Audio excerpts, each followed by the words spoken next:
Welcome to the Rise Above Project. I'm your host, Joe Perroni. I am a licensed marriage and family therapist, champion bodybuilder, and I've been a personal trainer for about 30 years. This podcast is about helping people with their emotional, spiritual, and physical fitness. I value strength, toughness, and truth. I despise complacency, the victim mentality, and following the herd. If you find my work to be valuable, please subscribe to my channel and tell a friend.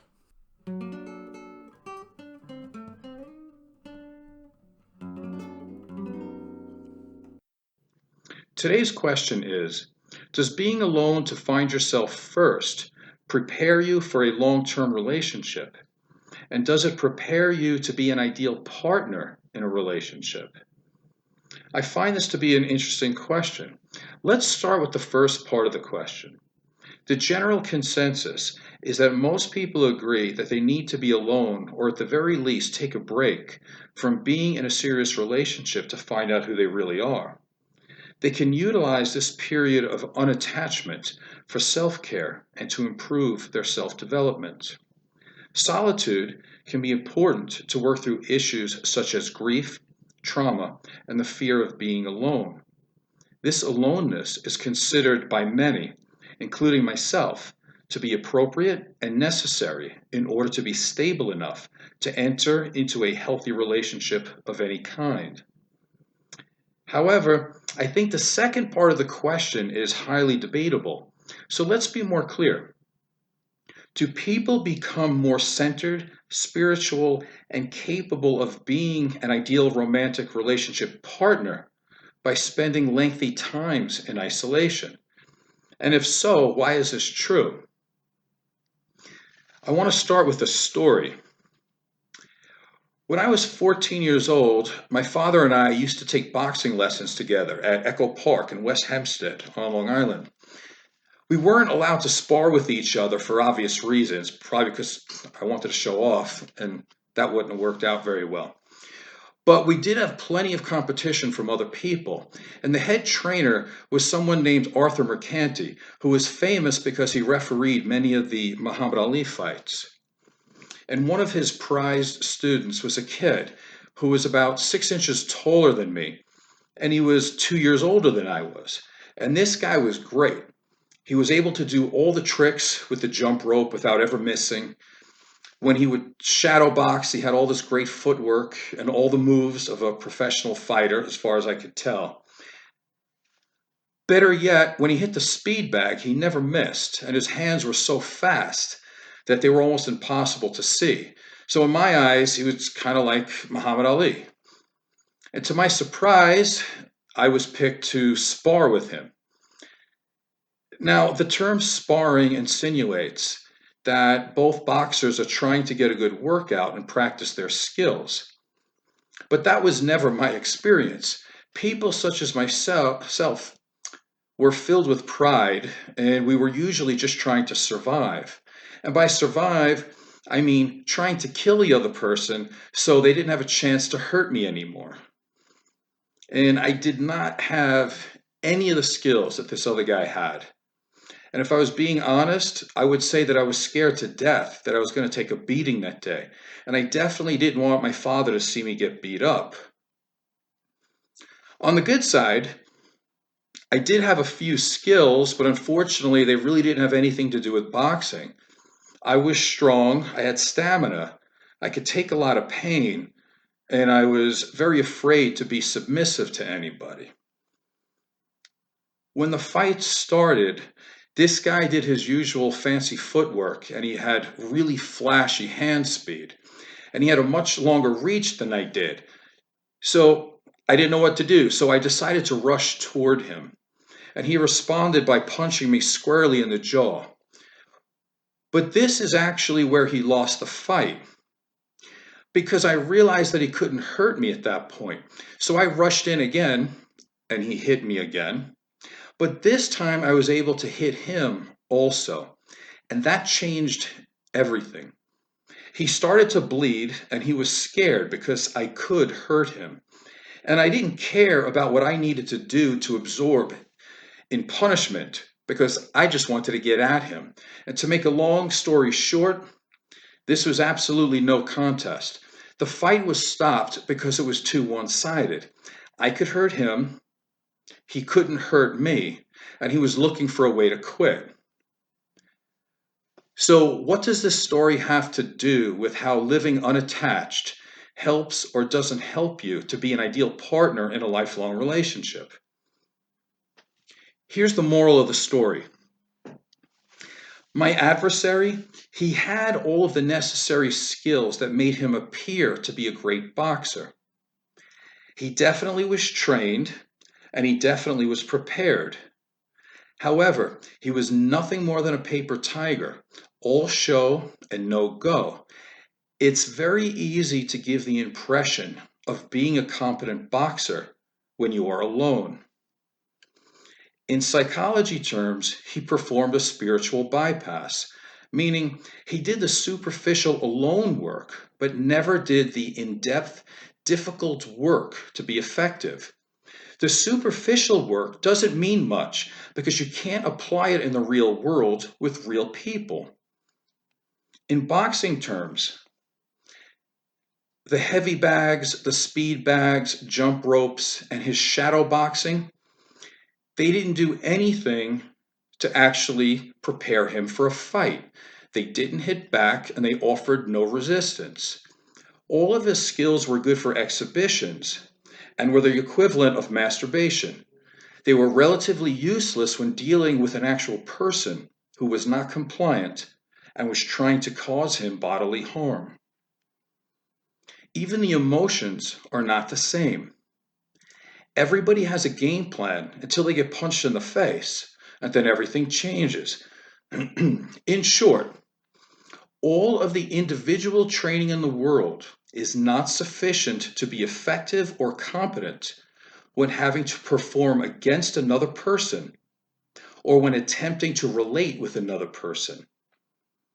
In exercise science, it is called the Specificity of Training principle, meaning the gains or improvement is greatest only when being compared to or being utilized in the same exact repetitive task. In the boxing analogy I gave you, it would highly suggest that jumping rope and tapping a speed bag improves your ability to jump rope and tap a speed bag. However, that type of training has very little correlation to improving your chances of stopping another human being from doing bodily harm to you. My opponent's specificity of training perfected his jump rope technique, but did not help him in an actual fight. The specificity principle works in every area of life, including sex and relationships. That's why it's called a principle or a fundamental truth. In terms of a relationship, it is important to be happy as an individual first. Periods of well-spent solitude and or unattachment can be productive in improving personal psychology and to heal from psychological pain. This can help to eliminate the chance of bringing emotional baggage into the next relationship and to have the awareness to see the world more clearly, thus optimizing one's decision-making skills. But this is where the answer becomes more nuanced. Yes, the correct use of alone time can increase a person's chances to be an ideal partner. However, to actually be an ideal partner in a relationship, you actually need to be in a working partnership. Nothing can prepare you for a relationship quite like being in one. Reciprocal, healthy relationships require compromise, collaboration, meeting someone else's needs, getting your needs met within the relationship, empathy, trust, creating boundaries, and many other skills that are uniquely tested and can only be improved while being in an actual relationship. Relationships are where the rubber meets the road in assessing whether someone has the maturity to coexist with another human being. Most people appear to be healthy until they run into matters of the heart in difficult relationships. Relationships have a way of revealing and maximizing people's insecurities and deficiencies. Thus, the choice to be alone or isolated in the hope of being a more balanced spiritual ideal partner is limited, if not detrimental. If you want to really test your psychological health, your spirituality, and your character, then see how you measure up while in the crucible and the pressure of a relationship. You are not going to do that by maintaining a vow of silence while living a lonely life on a mountaintop. So let's challenge the thought that Buddhists, Tibetan monks, and many religious leaders are masters when it comes to spirituality, calmness, balance, and emotional stability. In general, these types of people have achieved emotional stability by avoiding meaningful relationships, detaching and unplugging from life, and running away from triggers. I think it would be much more interesting to see how resilient they would be if they had partners, children, employment instability, and the basic demands of life. People who withdraw from life, isolate, and avoid people, places, and things have more in common with those who have mood or personality disorders than they do with those who are achieving a higher level of consciousness. Avoidance is the opposite of transcendence. Ultimately, running away and disconnecting from life is an attempt to run away from the self. Neuroticism and inner turmoil lead many people to choose isolation as a defense mechanism. However, they try to mask it as a virtue by describing it as a journey towards spirituality and higher consciousness. If the discomforting and reactionary issues were resolved, then balance and peace could be achieved while being in the company of others in almost any circumstance. Higher consciousness is not achieved or expressed through isolation.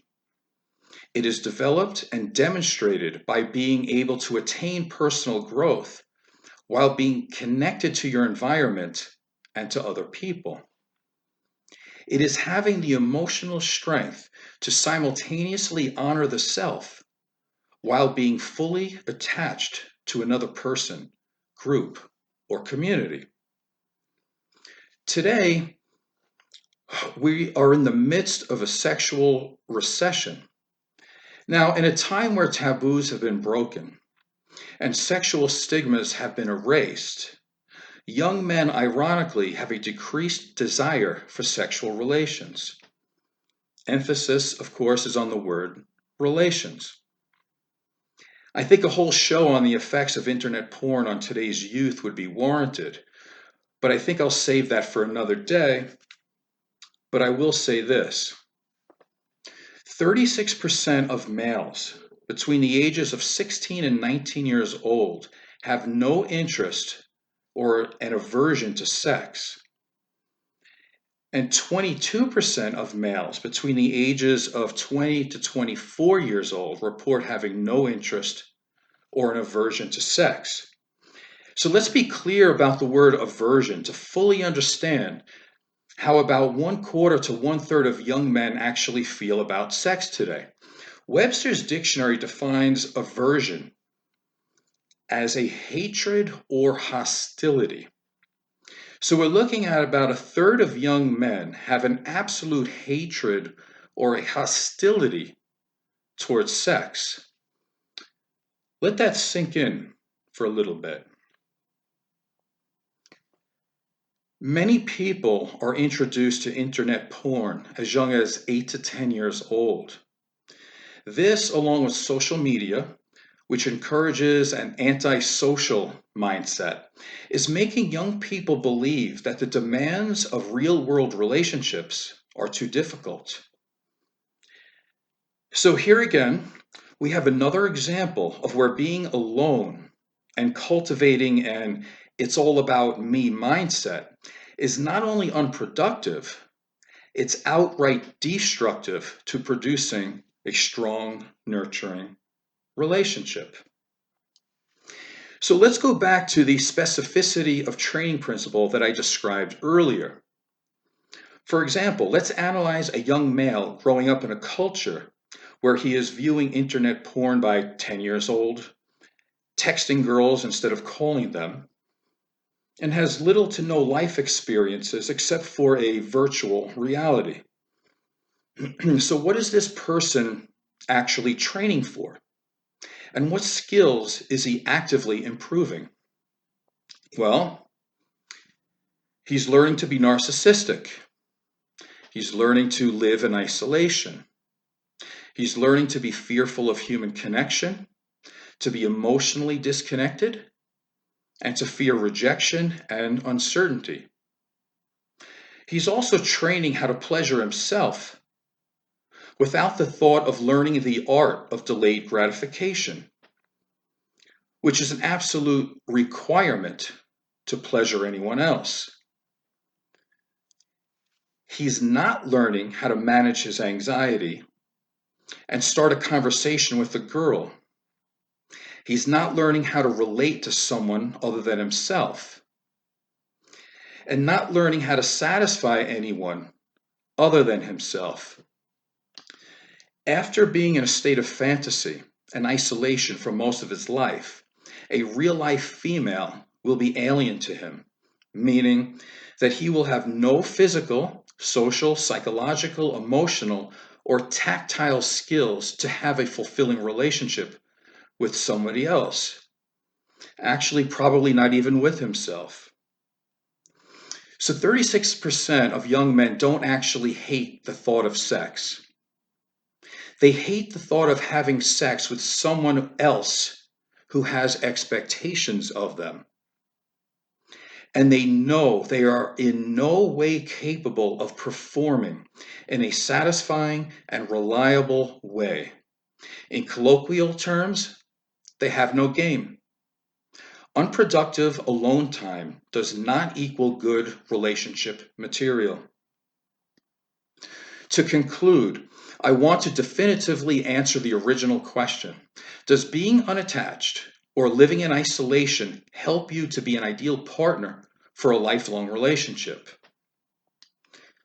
Only if a person has grief, trauma, or addiction issues to overcome, or if a person is carrying too much emotional baggage, is having difficulty with making healthy decisions, and is looking for external validation.